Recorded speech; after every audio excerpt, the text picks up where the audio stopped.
Assalamualaikum warahmatullahi wabarakatuh. Innal hamdalillah nahmaduhu wa nasta'inuhu wa nastaghfiruh wa na'udzu billahi min shururi anfusina wa sayyiati a'malina. Man yahdihillahu fala mudilla lahu wa man yudlil fala hadiya lahu. Asyhadu an la ilaha illallah wahdahu la syarika lahu wa asyhadu anna Muhammadan 'abduhu wa rasuluh. Ya ayyuhalladzina amanu taqullaha haqqa tuqatih wa la tamutunna illa wa antum muslimun. Allahumma salli wa sallim wa barik ala nabiyyina Muhammadin wa ala alihi wa ashabihi ajma'in. Ma'asyiral muslimin azanallahu wa yakum. Melanjutkan pembahasan manhaj dan akidah Imam Syafi'i. Yang selanjutnya adalah iman kepada para nabi, halaman 457.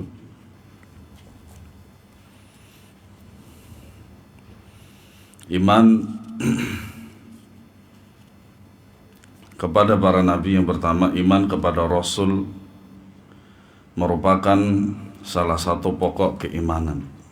Makanya tidak bisa dipisahkan. Iman itu adalah satu kesatuan walaupun jumlahnya ada 6. Nah, perbedaan para nabi dan rasul, adapun nabi adalah rajulun, seorang laki-laki, uhiya, yang diberi wahyu, walam yu'mar bitablighihi, dan dia tidak diperintah untuk menyampaikan kepada masyarakat atau kepada kaumnya. Adapun Rasul adalah rajulun, seorang laki-laki, uhiya, dan dia diberi wahyu oleh Allah Subhanahu wa taala, wa yu'mar, dan diperintahkan bitablighihi, untuk menyampaikan kepada kaumnya. Itu perbedaan para nabi, istilah nabi dan rasul. Arti iman kepada nabi adalah tasdiq, pembenaran atas kenabian semua nabi yang diceritakan oleh Allah kepada kita, beritanya dan pembenaran terhadap mereka dalam apa-apa yang mereka sampaikan dari Allah. Ya, makanya di antara konsekuensi syahadat Muhammad Rasulullah adalah tasdiqu fima akhbar, yaitu membenarkan apa-apa yang disampaikan oleh beliau. Ya. Entah itu berita tentang yang telah terjadi, sedang terjadi, dan akan terjadi. Terutama perihal tentang yang gaib. Ya. Jikalau khabar itu sahih dari Nabi SAW, maka wajib mengimani dan membenarkan. Ya. Tidak boleh mendustakan. Ya. Selain itu juga membenarkan bahwa mereka benar-benar telah menyampaikan apa yang diperintahkan kepada mereka untuk disampaikan, dan hujjah Allah telah ditegakkan kepada para hambanya melalui pengutusan rasul-rasul kepada mereka. Ya. Makanya kita kenal dengan siddiq, amanah, fatanah. Dan alhamdulillah tiga-tiganya sudah menjadi nama orang. Fatanah, Bu Fatanah. Ada di sini Bu Fatanah? Ada.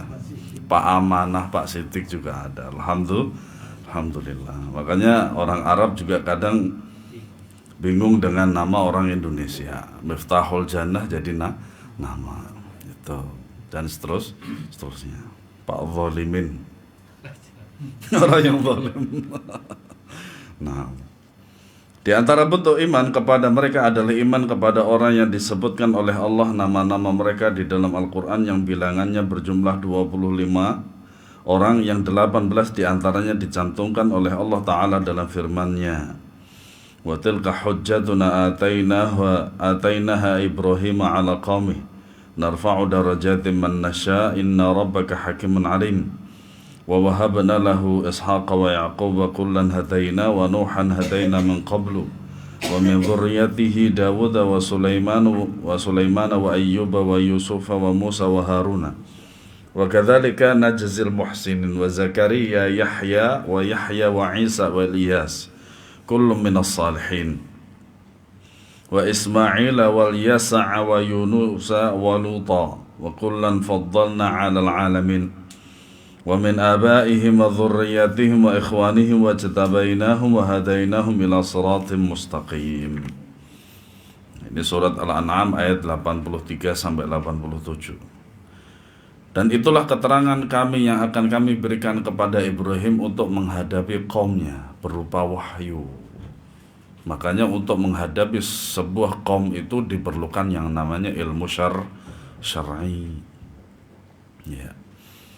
Kami tinggikan derajat siapa yang kami kehendaki. Sesungguhnya Rabbmu maha bijaksana, maha mengetahui, dan kami telah mengerahkan Ishak dan Yakub kepadanya.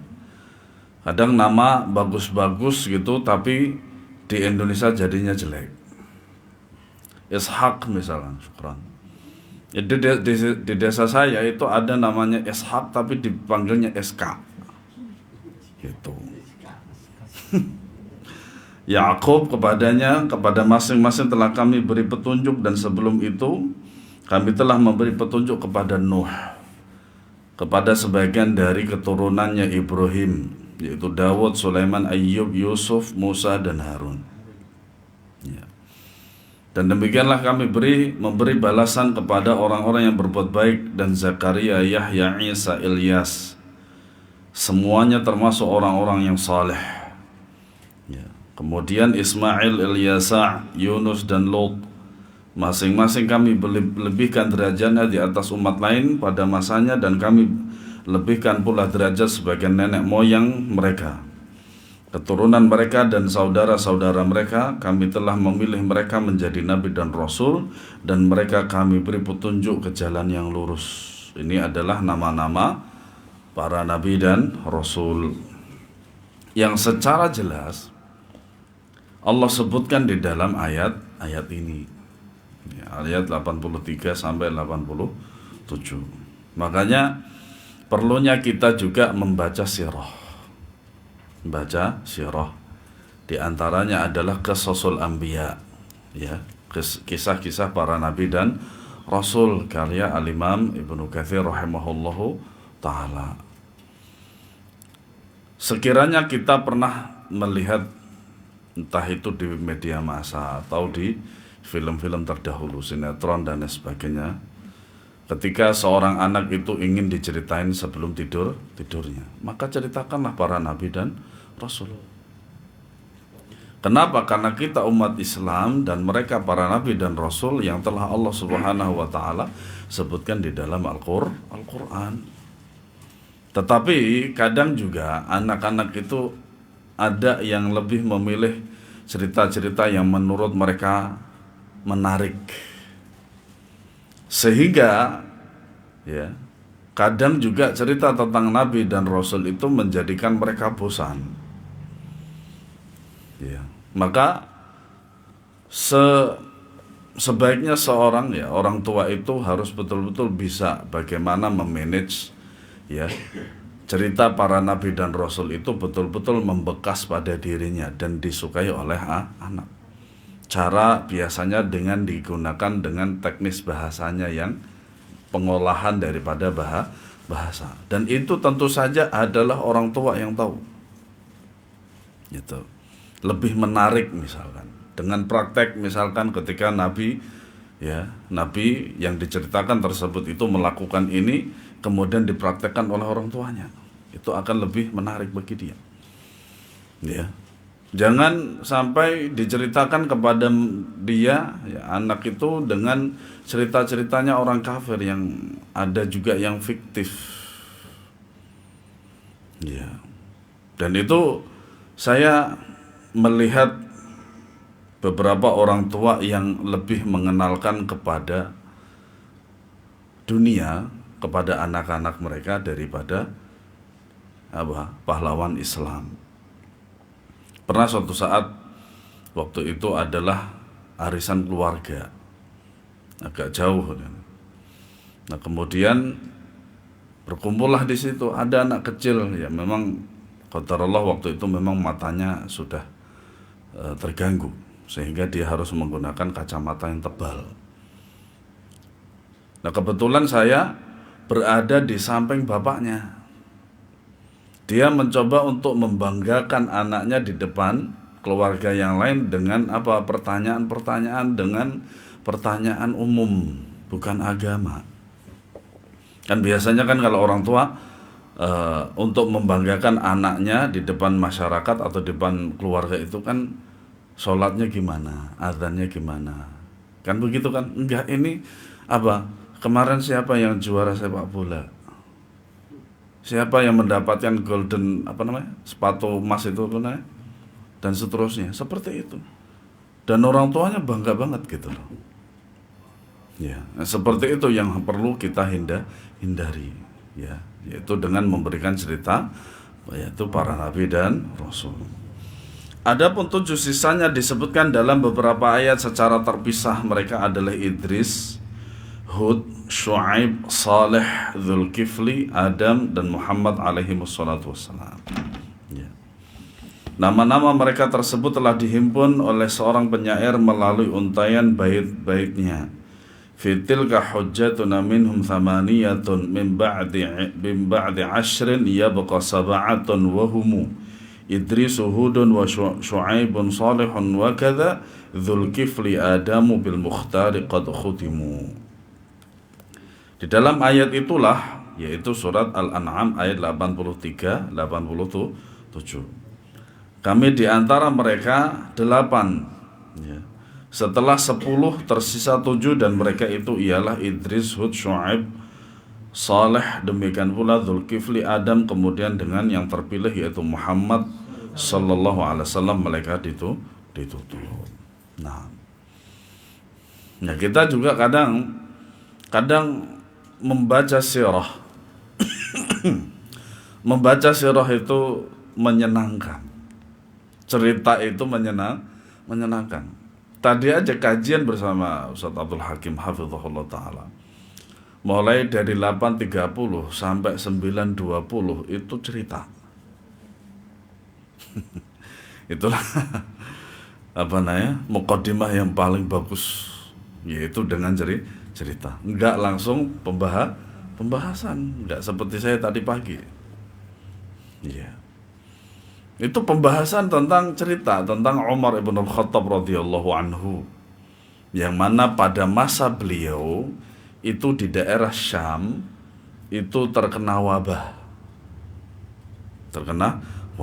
Yang namanya wabah itu kadang lempeng aja gitu kan, kadang menurun, kadang ke atas gitu kan, kadang habis dan seterusnya itu. Akhirnya di kalangan muhajirin dan ansar mereka ditanya mau ke sana atau tidak. Sebagian mengatakan ke sana, sebagian pulang. Kemudian ditanyalah kepada para masyayikh, ya, orang-orang tua yang sudah berpengalaman walaupun mereka baru dalam Islam, mereka mengatakan pulang, jangan sampai datang ke Syam. Datanglah Abdurrahman bin Auf radhiyallahu anhu menyampaikan sabda Nabi sallallahu alaihi wasallam, yaitu apa? Apabila terdapat sebuah wabah dalam suatu negeri, janganlah kalian masuk. Dan apabila kalian sudah di dalamnya, janganlah keluar. Itu beliau, Masya Allah, itu muqaddimah beliau itu cerita asik gitu. Nah, makanya sirah itu madhab atau manhaj seluruh disiplin ilmu. Itu kalau nggak ada cerita itu kayaknya sepaneng banget gitu. Di antara bentuk iman kepada mereka ialah iman kepada utusan yang telah disampaikan oleh Allah kepada kita namanya. Maka kita beriman kepada mereka secara global, bahwasanya Allah telah mengutus pula beberapa rasul lain di luar mereka, yakni yang telah disebutkan nama-namanya kepada kita. Allah Ta'ala berfirman, وَلَقَدْ أَرْسَلْنَا رُسُلًا مِنْ قَبْلِكَ مِنْهُمْ مَنْ قَصَصْنَا عَلَيْكَ وَمِنْهُمْ مَنْ لَمْ نَقْصُصْ عَلَيْكَ. Dan sungguh kami telah mengutus beberapa rasul sebelum engkau Muhammad. Di antara mereka ada yang kami ceritakan kepadamu, dan di antaranya ada pula yang tidak kami ceritakan kepadamu. Ya, ayat-ayat ini semua menjelaskan bahwasanya ada para nabi dan rasul yang diceritakan oleh Allah namanya, disebutkan namanya, ada juga yang tidak.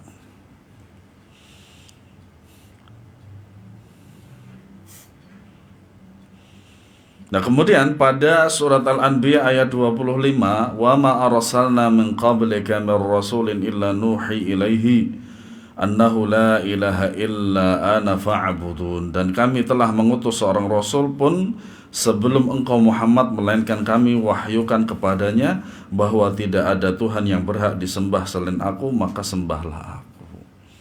Artinya apa? Para nabi dan rasul itu semuanya mendapat wahyu. Ya, alhamdulillah nama wahyu pun juga sudah ada di Indonesia. Nah, makanya ada orang Indonesia sampai ke Saudi juga, orang Saudinya kaget, masmuk wahyu. Nah, ayat yang memiliki pengertian yang sama masih banyak jumlahnya. Ya. Selanjutnya di antara bentuk iman kepada mereka ialah iman kepada seluruh sifat-sifat yang diberikan Allah tentang mereka dan kepada seluruh pernyataan yang mereka keluarkan tentang diri mereka sendiri. Yakni bahwa mereka hanyalah hamba-hamba Allah jua. Mereka adalah manusia yang dilebihkan oleh Allah dan dipilihkannya melalui risalah dan firman-Nya. Itulah makanya mereka disebut dengan wahyu. Ya, mereka yang diberi wahyu oleh Allah Subhanahu wa ta'ala. Meskipun demikian, tidak berarti mereka keluar dari maqam ubudiyah, yaitu kewajiban beribadah. Makanya para nabi dan rasul, mereka adalah contoh bagi seluruh manusia bahwasanya ibadah mereka itu hanya kepada Allah saja. Tidak ada kepada selain Allah. Setiap kali seorang di antara mereka bertambah usahanya dalam mewujudkan maqam ubudiyah, bertambah pula kedekatan mereka kepada Allah. Begitu juga apabila mereka itu bermaksiat, maka mereka juga jauh dari Allah. Nah, ini sifat yang seperti sama dengan kita. Kita juga demikian ketika kita ubudiyah kita terhadap Allah Subhanahu wa ta'ala begitu kencang dan lain sebagainya, maka kita begitu dekat dengan Allah. Sebaliknya ketika kita dalam kemaksiatan, maka kita jauh dari Allah Subhanahu wa ta'ala. Maka tidak boleh lagi setelah itu mempersembahkan jenis ibadah apapun dan dengan cara apapun kepada mereka, bahwa dakwah mereka semuanya hanya bertujuan supaya beribadah hanya kepada Allah semata. Makanya ibadah hanya ditujukan kepada Allah. Di antara bentuk iman kepada mereka pula adalah iman kepada apa-apa yang terjadi melalui tangan-tangan mereka berupa mukjizat yang mengagumkan, seperti mukjizat yang diberikan oleh Allah melalui tangan Musa, Isa, Nabi kita Muhammad SAW, serta nabi-nabi yang lainnya. Inilah yang disebut dengan kejadian luar biasa, atau yang kita kenal dengan khariqul adah, kebiasaan yang luar biasa, yang mungkin tidak bisa kita lakukan. Termasuk bentuk keimanan kepada mereka juga adalah pembenaran secara keseluruhan tanpa mengingkari seorang pun di antara mereka. Karena ingkar kepada seorang saja di antara mereka berarti ingkar kepada seluruhnya. Kenapa demikian? Karena yang mereka bawa sama, yaitu Islam. Nah, kalau yang mereka bawa itu sama daripada para nabi dan rasul, maka sama saja mendustakan satu nabi atau rasul, sama saja dengan mendustakan seluruhnya. Di antara bentuk keimanan kepada mereka lainnya adalah beriman bahwa kenabian dan kerasulan telah ditutup dengan diutusnya nabi kita Muhammad sallallahu alaihi wasallam. Beliau adalah nabi terakhir dan penutup bagi mereka. Tidak ada nabi lagi sesudahnya dan risalahnya merupakan penutup seluruh risalah. Nah, ini merupakan keutamaan umat Islam. Dengan demikian, secara global iman kepada para rasul dan para nabi merupakan salah satu rukun iman yang tidak menjadi sempurna keimanan seorang hamba kecuali dengannya. Sebagaimana yang dijelaskan pada kandungan hadis Jibril yang masyhur dan telah ditetapkan oleh Al-Quran dan pada sejumlah ayat. Allah Subhanahu wa taala berfirman, "Amanar rasulu bima unzila ilaihi mir rabbih wal mu'minun, kullun amana billahi wa malaikatihi wa kutubihi wa rusulihi la nufarriqu baina ahadin min rusulihi wa qalu sami'na wa ata'na ghufranaka rabbana wa ilaikal masir." Ya.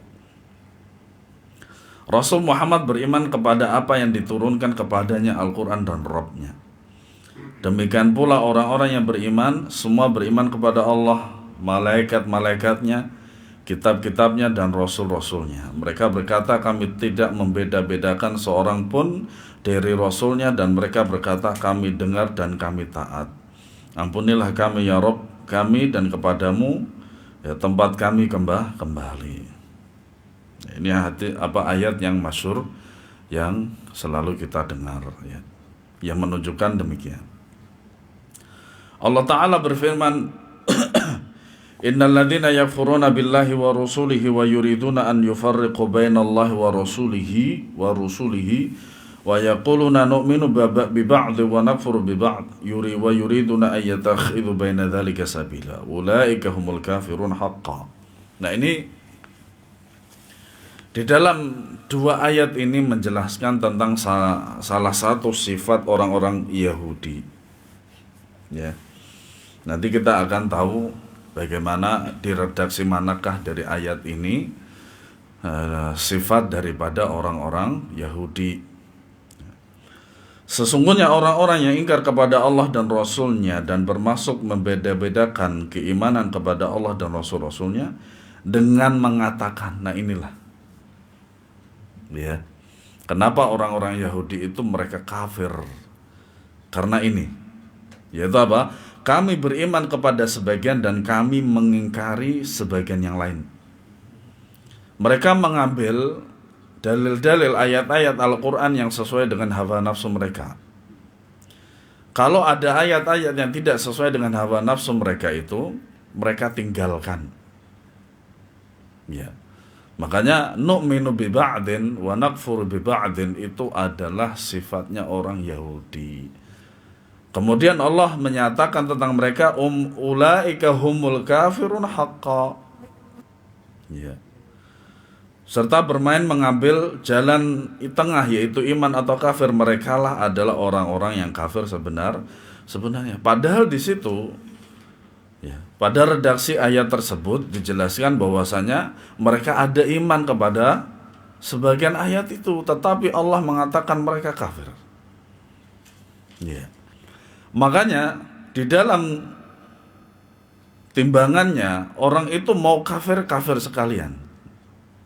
Kalau mau iman sekalian, jangan setengah-setengah, itu maksudnya. Ya. Karena apa? Yang namanya keimanan itu bukan masalah main-main. Makanya orang yang murtad dari agama Islam itu hukumannya apa? Dibunuh. Kenapa demikian? Sebagai bentuk balasan dari Allah Subhanahu wa taala telah mempermainkan Islam. Tapi kalau diterapkan di Indonesia, pembunuh itu jadi tersangka karena tidak adanya hukum Islam di Indonesia. Kalau di Saudi mungkin bisa jadi. Ya. Di dalam ayat-ayat tersebut ini Allah menyertakan iman kepada Rasul, kepada para Rasul dengan iman kepadanya, malaikat-malaikatnya dan kitab-kitabnya, serta menghukumi kufur terhadap orang-orang yang memisahkan antara Allah dan para Rasulnya, yaitu dengan cara mengimani sebagian dan mengingkari sebagian yang lain. Dan ternyata cara yang seperti ini juga dilakukan oleh para ahli bid'ah. Mereka mengambil sebagian ayat-ayat dan dalil-dalil dari hadis yang mencocoki dengan hawa nafsu mereka dan mereka meninggalkan sebagiannya.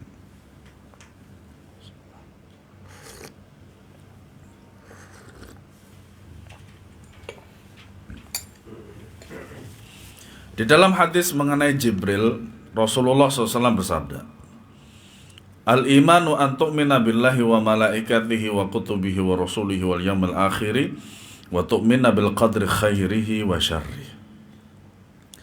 Iman adalah engkau beriman kepada Allah dan para malaikatnya, kitab-kitabnya dan para rasulnya, dan hari kemudian, serta engkau beriman kepada takdir baik dan buruk. Ya.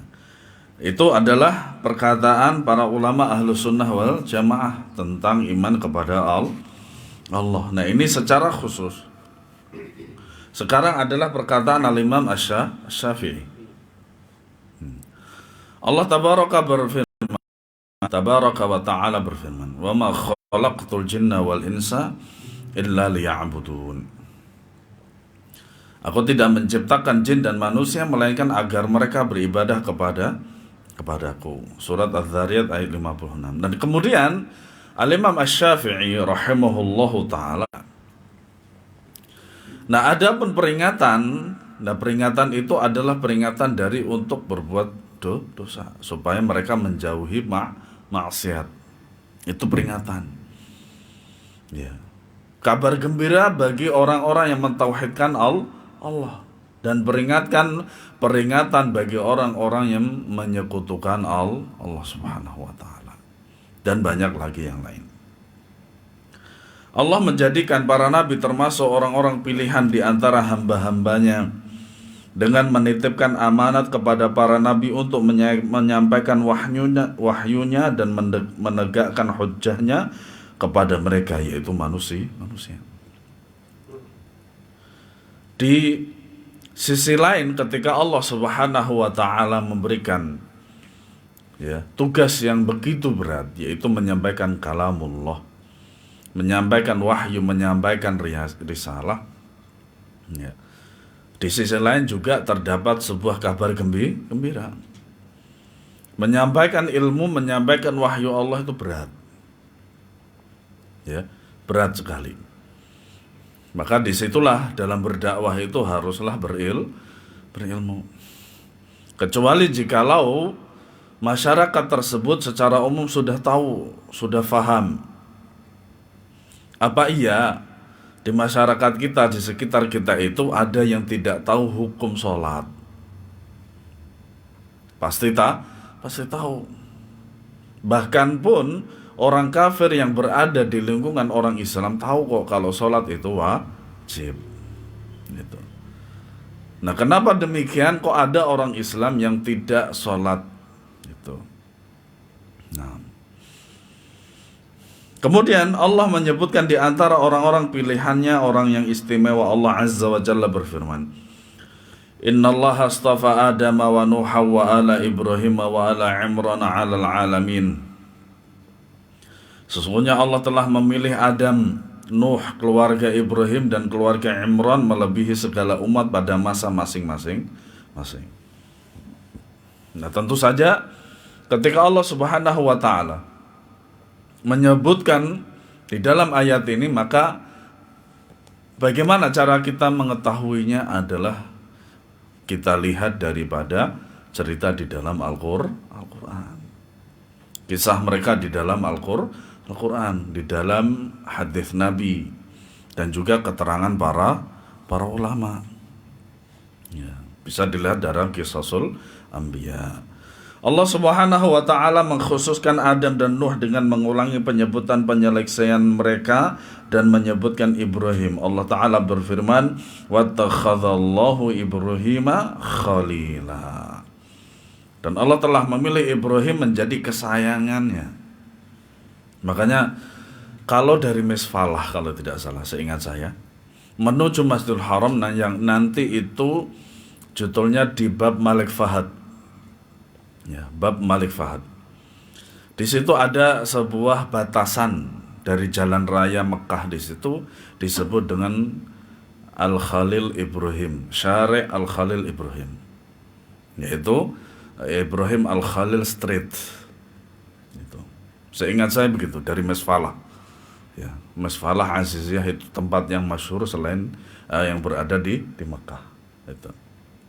Makanya kalau antum pengen hajian tanpa menunggu dan tidak membayar banyak. Ya. Kemarin saya bertanya dengan salah seorang wali murid, dia tahun ini kan berhaji dengan haji furoda. Dia membayar sekitar 260 juta. Ya. Sebenarnya kalau mau dia pakai visa ziarah, visa turis. Tapi kalau dimudahkan oleh Allah. Visa turis, visa ziarah waktu saya ke Saudi tahun 2006 itu jangka mukimnya di sana itu 9 bulan.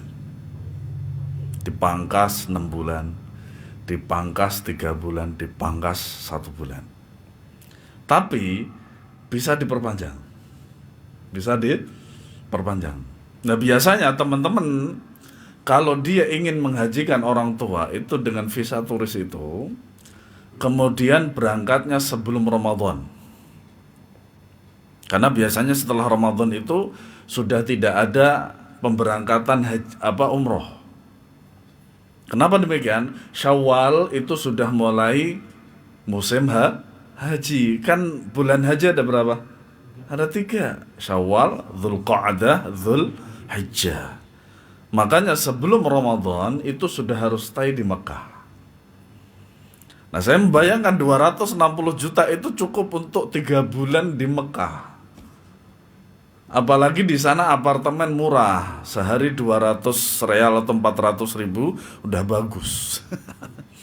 Atau mungkin kalau mau di luar daripada tanah haram gitu.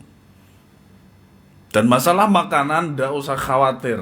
Yang penting antum bisa, ya sama sih sebenarnya kayak di Indonesia itu sama. Yang penting apa? Tempat tinggal. Makanya ada kan kos-kosan yang cuma 1 petak, yaitu apa?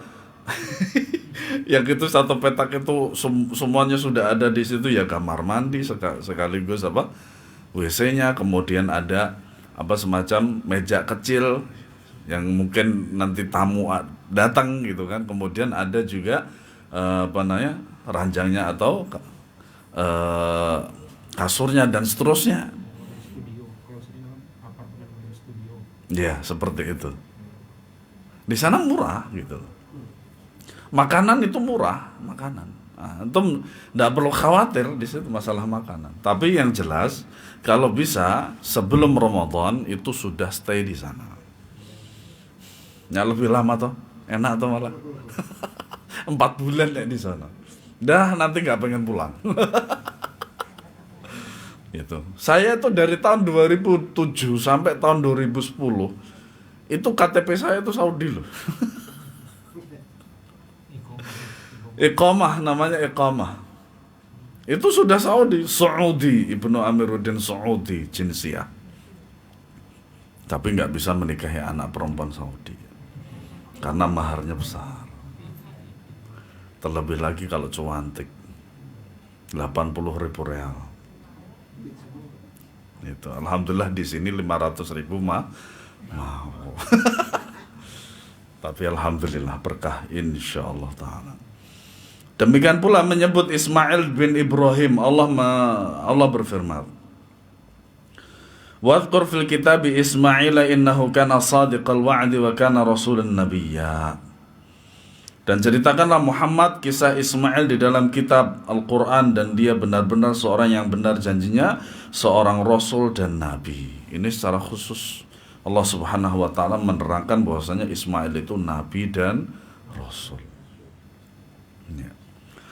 Allah Azza wa Jalla pun menganugerahkan nikmat kepada keluarga Ibrahim dan keluarga Imran di antara umat-umat yang lain. Allah Tabaraka wa taala berfirman, "Inna Allah astafa Adam wa Nuha wa ala Ibrahim wa ala Imran ala alamin dzurriyyatan ba'duha min ba'din wallahu sami'un alim."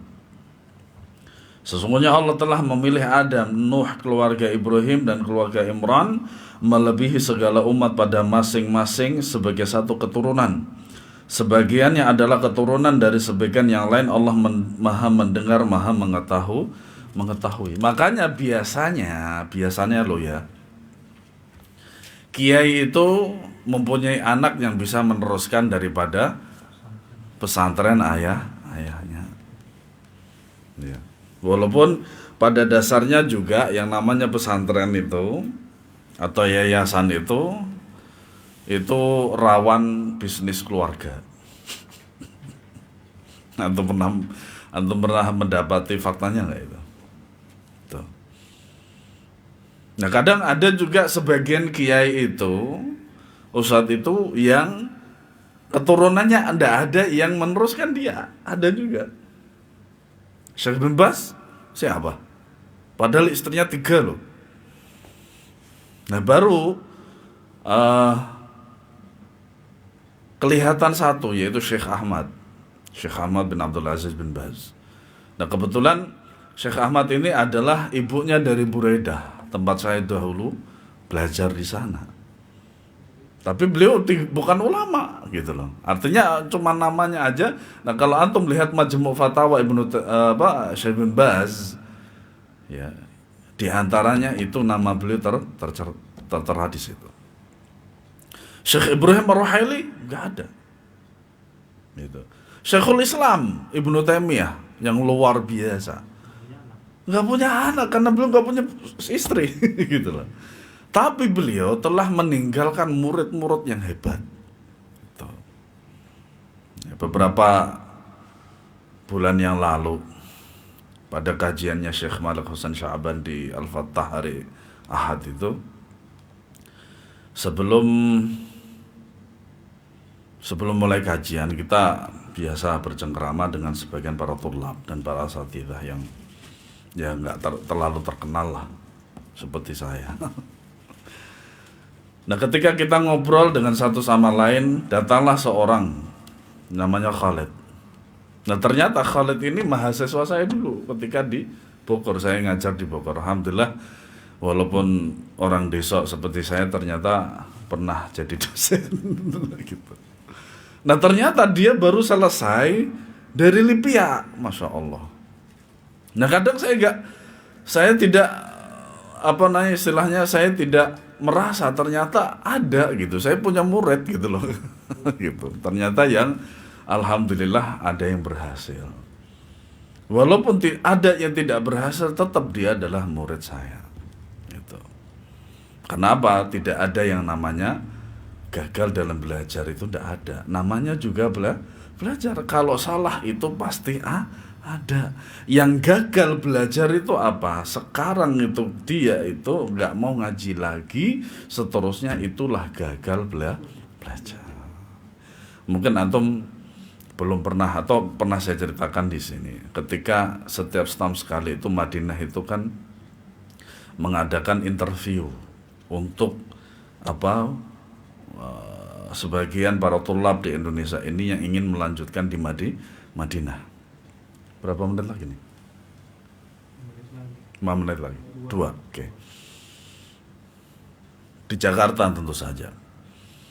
Nah kemudian mereka itu ada daurah, kemudian juga interview atau muqabalah istilah kita itu. Selama 3 hari di pesantren besar di Jakarta sih. Selama 3 hari itulah mereka itu dites. Alhamdulillahnya itu perwakilan dari Saudi Arabia datang ke Indonesia. Enggak, kita datang ke sana gitu. Walaupun kalau kita datang ke sana bawa anak kita kemudian umroh, kemudian muqabalah atau interview di sana itu lebih diprioritaskan biasanya gitu.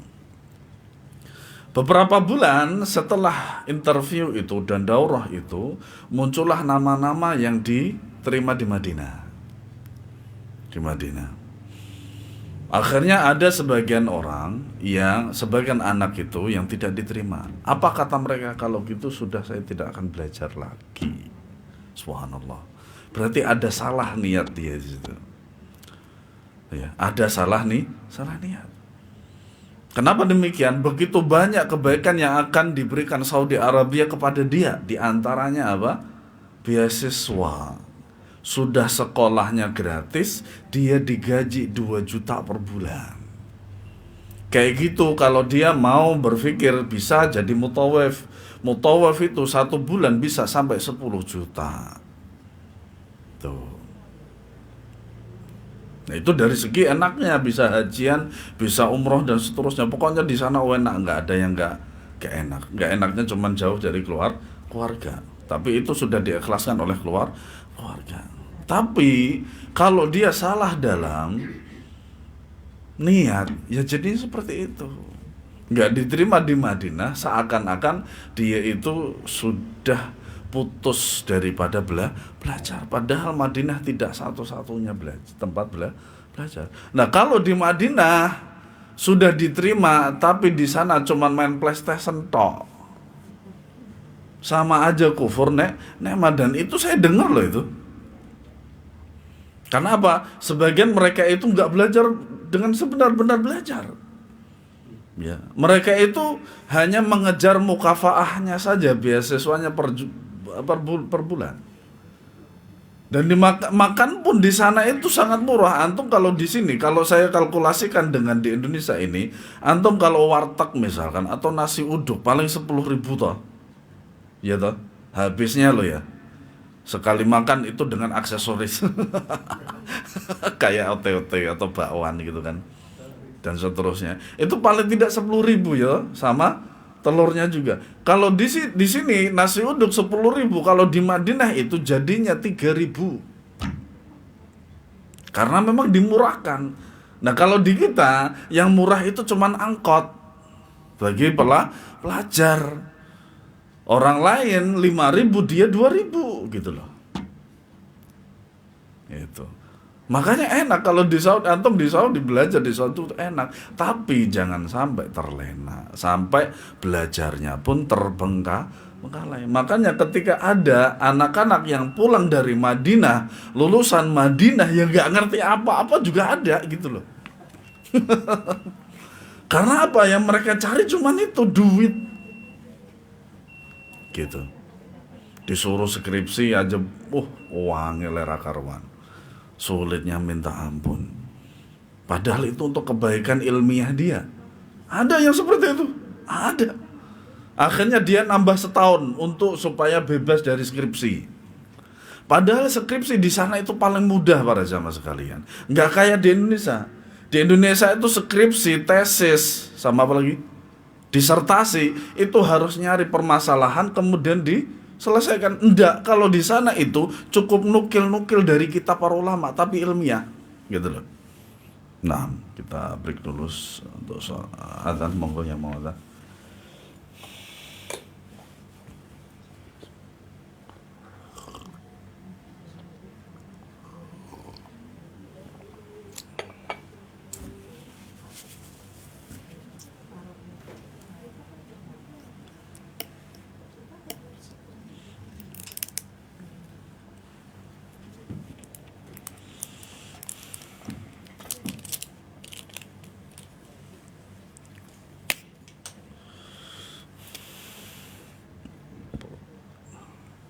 Allahu Akbar, Allahu Akbar,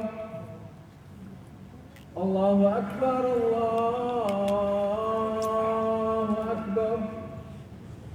Ashhadu an la ilaha illallah.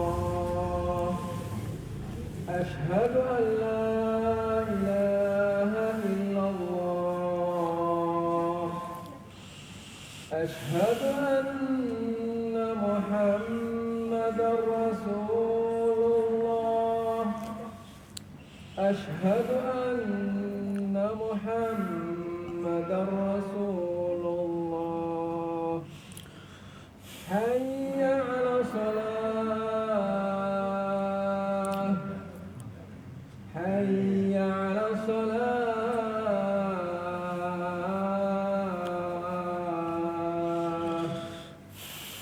Hayya 'alal falah.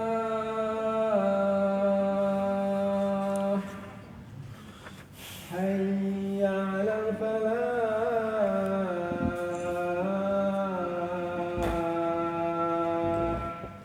Allahu Akbar, Allahu Akbar. La ilaha illallah. La ilaha illallah.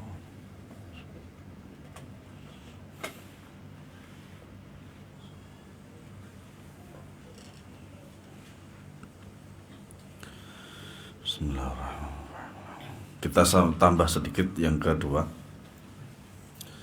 Keadaan manusia sebelum diutusnya para nabi dan penjelasan tentang kebutuhan mereka terhadap kehadiran Nabi Sallallahu Alaihi Wasallam. Di dalam muqaddimah kitabnya Ar-Risalah, Imam Syafi'i berkata, aku bersaksi bahwa tidak ada ilah yang berhak diibadai selain Allah, dan tiada sekutu baginya, dan Muhammad hamba dan rasulnya. Manusia pada saat itu terdiri dari dua golongan, tapi kita tambah satu golongan aja, insya Allah. Yang golongan yang lainnya dan seterusnya kita bahas minggu depan, insya Allah ta'ala. Yang pertama, golongan ahli kitab yang telah mengganti hukum-hukum yang telah terdapat di dalam kitab mereka. Golongan ahli kitab tersebut telah kafir terhadap Allah dengan membuat kedustaan melalui lidah mereka, lalu mencampurkannya dengan kebenaran yang telah Allah turunkan kepada mereka. Maka Allah Tabaraka wa Ta'ala pun mengingatkan kepada nabinya tentang kekafiran mereka. Dalam surat Ali Imran ayat 78, Allah berfirman, wa inna minhum lafariqan yalwuna alsinatahum bil kitabi litahsabuhu minal kitab wa ma huwa minal kitabi wa yaquluna huwa min indillahi wa ma huwa min indillahi wa yaquluna 'ala Allahil kadhiba wa hum ya'lamun. Dan sungguh di antara mereka niscaya ada segolongan yang memutarbalikan lidahnya membaca kitab. Makanya kitab mereka itu semuanya banyak yang sudah dirubah. Ya. Taurat dan Injil itu sudah banyak dirubah oleh mereka, agar kamu menyangka yang mereka baca itu sebagian dari kitab, padahal itu bukan dari kitab, dan mereka berkata itu dari Allah, padahal itu bukan dari Allah. Mereka mengatakan hal yang dusta terhadap Allah, padahal mereka mengetahui. Makanya mereka disebut dengan ahli kitab. Ya. Berapa bulan yang lalu saya melihat seorang, ya, kalau tidak salah dia ada orang Kristen. Ya, dia itu menyangkal bahwasanya kitab agamanya dia itu dirubah. Padahal sudah jelas sekali itu. Makanya tak ada satupun di kitab mereka itu yang bisa dijadikan pegangan secara sah kalau itu adalah firman Allah. Padahal Allah sudah menyatakan demikian di dalam ayat ini. Kemudian surat Al-Baqarah ayat 79. Fawailul lilladzina yaktubuna al-kitaba bi aydihim thumma yaquluna hadza min 'indillahi liyashtaru bihi thamanan qalila. Fawailul lahum mimma katabat aydihim wa wailul lahum mimma yaksibun. Dan celakalah orang-orang yang menulis kitab dengan tangan mereka sendiri, kemudian mereka ini adalah dari Allah.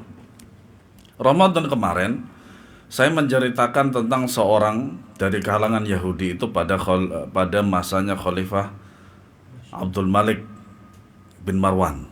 Ya. Jadi orang Yahudi itu ketika bertemu dengan Khalifah Abdul Malik bin Marwan ini ditawari untuk masuk Islam, tapi dia enggan. Nah, di antara pekerjaan dia itu terbiasa menyalin buku. Nah, waktu itu akhirnya dia cerita, aku menyalin Taurat dengan 5 naskah. Ya. Kemudian Taurat itu aku tambah dan aku kurangi. Kemudian aku bawa ke pasar, aku jual. Tidak ada yang protes. Kemudian aku menyalin kitab Injil sebanyak 5 naskah. Aku kurangi dan aku tambah. Aku bawa ke pasar dan tidak ada satupun daripada pendeta itu yang memprotes. Kemudian aku menyalin daripada Al-Quran. Aku tambahi dan aku kurang. Aku jual ke pasar. Ternyata banyak sekali kaum muslimin yang memprotes. Dengan demikian aku lebih yakin bahwasanya Al-Quran itu betul-betul telah dijaga oleh Allah, dan akhirnya aku masuk Islam. InsyaAllah. Makanya kalau ada orang Yahudi dan Nasrani itu ngeyel kalau kitab mereka telah dirubah, antum sampaikan kisah ini, dan kisah ini sahih. Tuh. Dengan maksud untuk menjualnya dengan harga yang murah, maka celakalah mereka karena tulisan tangan mereka, dan celakalah mereka karena apa yang mereka perbuat. Antum pernah mendengar cerita berita nggak kalau lukisan Yesus itu terjual 4 miliar 4 miliar rupiah atau dolar ya, saya lupa itu. Ternyata pembelinya adalah pangeran Arab. Ternyata bukan Arab Saudi. Ini kadang orang-orang liberal itu, orang-orang munafikun itu kalau membuat berita itu secara umum, sehingga kadang kalau namanya Arab itu langsung Arab Saudi. Emirat, sahih, Emirat. Nah, dibantah oleh seorang muslim Indonesia. Seharusnya saudara-saudara dari orang-orang Kristen itu mikir, kenapa yang menjadi simbol utama dari agamanya dia itu justru menjadi barang komersil. Barang komersil. Tuhannya dilukis dan dijual gitu loh maksudnya. Kok ya ada gitu loh. Ya, apalagi yang menjual, yang membeli itu bukan orang Kristen. Ya tambah down wibawanya. Gitu. Yang itu menunjukkan bahwasanya apa? Seorang muslim itu tetap menganggap bahwasanya Nabi Isa itu adalah hamba dan rasul Allah gitu loh. Mikirnya boyong ono kono loh. Tapi enggak begitu mikirnya, subhanallah. Mereka bangga bahwasanya emang membeli ini adalah seorang muslim. Ingat, muslim itu cerdas. Enggak ada yang bisa mengalahkan Islam. Karena Allah lah yang memberi mereka petunjuk. Kemudian dalam surat At-Taubah ayat 30-31, wa qalatil yahudu Uzair ibn Allah wa qalatil nasara al-Masih ibn Allah dzalika qawluhum bi afwahihim yudahi'una qawla alladhina kafaru min qablu qatalahumullahu anna yufaqun ittakhadhu ahbarahum wa ruhbanahum arbaban min dunillah wal Masih ibn Maryam wa ma umiru illa liya'budu ilaha wahidan la ilaha illahu subhanahu amma yusyrikun. Dan orang-orang Yahudi berkata Uzair putra Allah. Ternyata saya punya kenalan seorang dai dari India namanya Syekh Uzair. Makanya ketika saya ketemu waktu itu pagi hari sekitar jam 6 sama Ustaz saya Abu Hamzah hafizahullah ta'ala di Madinah sekarang. Ta'araf hadha Syekh Amir wa hadha Syekh Uzair. Pikiran saya langsung tertuju pada ayat ini. Untung dia tidak mengaku putra Allah. Alhamdulillah gitu. Nah, orang Yahudi mengatakan Uzair putra Allah, dan orang-orang Nasrani berkata Al-Masih putra Allah. Itulah ucapan yang keluar dari mulut mereka. Mereka meniru ucapan orang-orang kafir yang terdahulu. Allah melaknat mereka. Bagaimana mereka sampai berpaling, mereka menjadikan orang-orang alim Yahudi dan rahib-rahibnya Nasrani sebagai Tuhan selain Allah. Dan juga Al-Masih putra Maryam, padahal mereka hanya disuruh menyembah Rabb yang Maha Esa. Tidak ada Tuhan selain Dia. Maha suci Dia dari apa yang mereka persekutukan. Artinya di dalam ayat-ayat Al-Quran tentang tauhid, ya, tentang bantahan itu semuanya ada. Ya. Allah Ta'ala berfirman, wa kafa bihi ithman mubina alam tara ila alladhina utu nasiban minal kitab yu'minuna bil jibti wa taghut wa yaquluna lil ladhina kafaru haula'i ahda minal ladhina amanu sabila. Dan cukuplah perbuatan itu menjadi dosa yang nyata bagi mereka. Tidakkah kamu memperhatikan orang-orang yang diberi bagian dari kitab Taurat? Mereka percaya kepada jibt dan taghut, dan mengatakan kepada orang kafir musyrik Mekah bahwa mereka itu lebih benar jalannya daripada orang-orang beriman. Wallahu a'lam bissawab. Semoga Allah Subhanahu wa taala menetapkan kita kepada iman kepada Allah dan para nabi. Amin ya rabbal alamin. Wallahu a'lam bissawab.